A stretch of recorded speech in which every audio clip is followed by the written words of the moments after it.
బైబిల్లో ధనము అనే మాట చాలాసార్లు రాయించాడు. ధనము అంటే డబ్బు.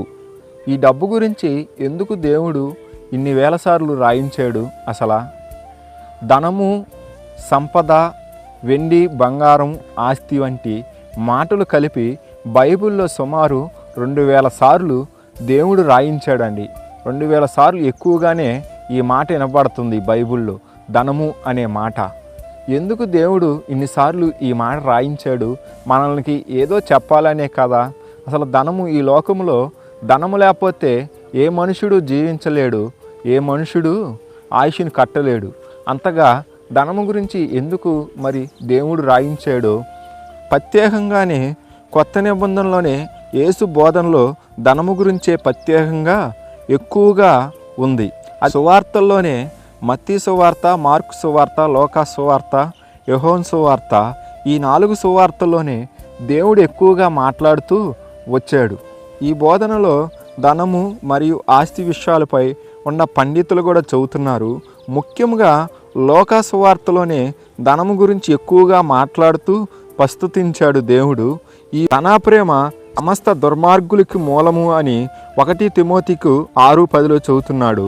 యేసు బోధనలో కూడా మీ ధనము ఎక్కడైతే ఉంటుందో మీ హృదయము కూడా అక్కడే ఉంటుందని మత్తయి సువార్త 6:21 చెబుతున్నాడు యేసుక్రీస్తు వారు. బైబిలు ధనము గురించి 2000 సార్లు ప్రస్తుతించబడింది. దేవుడు ధనానికి వ్యతిరేకుడేం కాదు, ధనాప్రేమను గురించి హెచ్చరిస్తూ వచ్చాడు యేసుక్రీస్తు వారు. ఇక్కడ బైబిల్లో కొన్ని వాక్యాలు ధనం గురించి మాట్లాడుతూ వస్తున్నాయి. అది మత్తయి సువార్త 6:24లో మీ ధనము ఎక్కడైతే ఉంటుందో మీ హృదయం కూడా అక్కడే ఉంటుందని, 1 తిమోతికు 6:10లో ధనాప్రేమ సమస్త దుర్మార్గులకి మూలమని మరొకసారి చెబుతున్నాడు. 1 తిమోతికు 6:17లో కూడా ఈ లోక సంపదలో ఆశ పెట్టుకోకండి, దేవుని మీదే ఆశ పెట్టుకోండి అపోస్తలుడైన పౌలు గారు చెబుతూ వస్తున్నాడు. అంటే ధనం మీద ఆశ పెట్టుకోకుండా, ఈ లోక సంపద మీద ఆశ పెట్టుకోకుండా దేవుని యందు భయముతో భక్తితో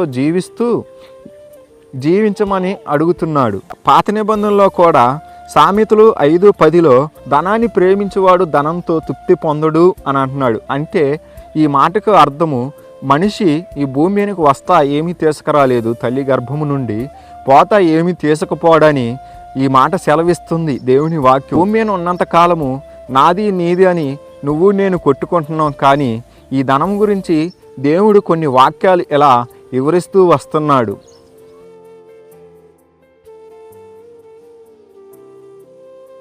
ఫిలిప్పీయులకు రాసిన పత్రిక 4:19 కాగా దేవుడు తన ఐశ్వర్యం చొప్పున క్రీస్తునందు మహిమలో ప్రతి అవసరము తీర్చును కదా.